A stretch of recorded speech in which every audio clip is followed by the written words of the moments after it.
కలకత్తాలో పీజీ వైద్యురాలిపై అత్యాచారం చేసి హత్య చేసినందుకు నిరసనగా మెడిసిటీ మెడికల్ కాలేజీ వైద్యులు, విద్యార్థులు మేడ్చల్ జాతీయ రహదారి 44పై నిరసన ర్యాలీ చేశారు.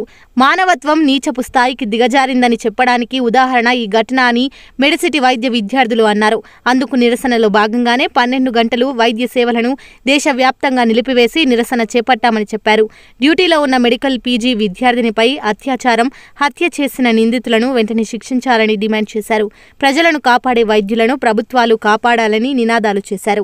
ఈ కార్యక్రమంలో 200 మందికి పైగా మెడిసిటీ ఆసుపత్రి వైద్యులు, విద్యార్థులు ర్యాలీలో పాల్గొని నిరసన వ్యక్తం చేశారు.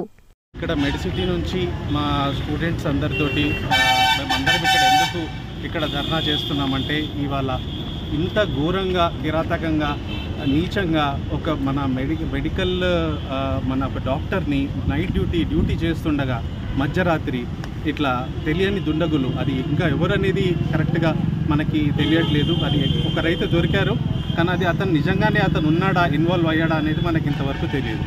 కానీ ఎవరు దీని వెనుకలు ఎవరున్నారు, కానీ ఎందుకు న్యాయం ఇంకా అందట్లేదు? ఇప్పటికీ చాలా రోజులు అయిపోయింది, కానీ ఇంకా ఎందుకు న్యాయం జరగట్లేదు? అక్కడి లోకల్ ప్రభుత్వం అయినా సరే, సెంట్రల్ ప్రభుత్వం అయినా ఎవరు దీని గురించి ఏం మాట్లాడట్లేదు.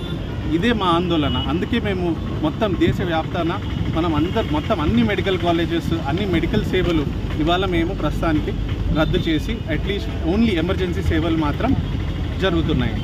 మేడ్చల్లో మేము మెడిసిటీ నుంచి మొత్తం PG doctors, junior doctors, duty medical officers, faculty, students from first year to final year అందరు స్టూడెంట్స్ అందరూ కలిసికట్టుగా మేమందరం ఇక్కడ మొత్తం అంతా గ్యాదర్ అయ్యి దీనికి మాకు జస్టిస్ జరగాలని చెప్పేసి ఈ ఇన్సిడెంట్ పైన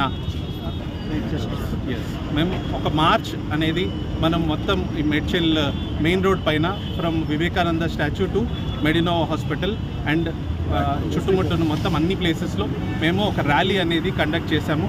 ఎందుకంటే జస్టిస్ మాకు అందట్లేదు.